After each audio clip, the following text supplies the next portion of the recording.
Hello বন্ধুরা, আশা করি সবাই ভালো আছেন। আজকে আমরা Ryzen 5 5600 প্রসেসর দিয়ে 37,000 টাকা একটা পিসি বিল্ড করব। এর আগে আমি একটা অফারে এই পিসিটি বিল্ড করেছিলাম মোটামুটি এর কাছাকাছি, তখন অনেকেই নিতে পারেন নাই। তো বর্তমান সময়ে যদি নিতে চান তাহলে নিতে পারেন, কারণ বর্তমান সময় যদি 37,000 টাকায় Ryzen 5 5600 প্রসেসরের কোনো ডিল হয় তাহলে সেটা মোটামুটি বেশ ভালোই হবে। তো দেরি না করে চলুন ভিডিও শুরু করা যাক। প্রথমেই প্রসেসর হিসেবে আমরা নিয়ে নিচ্ছি AMD Ryzen 5 5600 প্রসেসর। এর সম্পর্কে তেমন বলার কিছু নেই। এর বর্তমান দাম হচ্ছে 17,500 টাকা।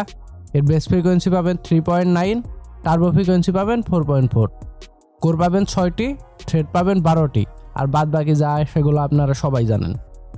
মাদারবোর্ড হিসেবে আমরা নিব ASRock B550M HDV DDR4 টাইপের একটি মাদারবোর্ড। এটিতে 2টি র্যাম স্লট পাবেন। এর বর্তমান মূল্য হচ্ছে 11,800 টাকা। র্যাম হিসেবে আমরা আমাদের এক সময়কার জাতীয় র্যাম নিব, যেটা কিনা Corsair Vengeance LPX 8GB DDR4 টাইপের 3200 MHz একটি ডেস্কটপ র্যাম। এর বর্তমান মূল্য হচ্ছে 3100 টাকা। এটি এক সময় জাতীয় র্যাম থাকলেও পরে পিএনও এর এক্সেলারেট কম দামে আসায় সেটি জাতীয় র্যাম হয়ে গেছিল। স্টোরেজ হিসেবে আমরা আমাদের এক সময়কার একটি জাতীয় স্টোরেজ নিব, সেটি হচ্ছে HP EX9 120GB একটি NVMe SSD। এর বর্তমান মূল্য হচ্ছে 1950 টাকা। পাওয়ার আপ করার জন্য আমরা পাওয়ার সাপ্লাই হিসেবে বেশ ভালো একটা পাওয়ার সাপ্লাই নিব, সেটি হচ্ছে Corsair CB 450 ওয়াটের একটি পাওয়ার সাপ্লাই।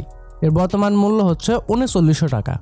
দামে কম মানে ভালো কেসিং হিসেবে আমরা একটি কেসিং নিব, সেটি হচ্ছে Top VT B706 micro ATX gaming casing. এর বর্তমান মূল্য হচ্ছে 3100 টাকা। সকল কিছু একত্র করলে আপনারা 37,000 টাকায় এই সম্পূর্ণ বিলটি পেয়ে যাবেন। আর বিলটি কেনার লিঙ্ক অবশ্যই ডিসক্রিপশনে দেওয়া থাকবে।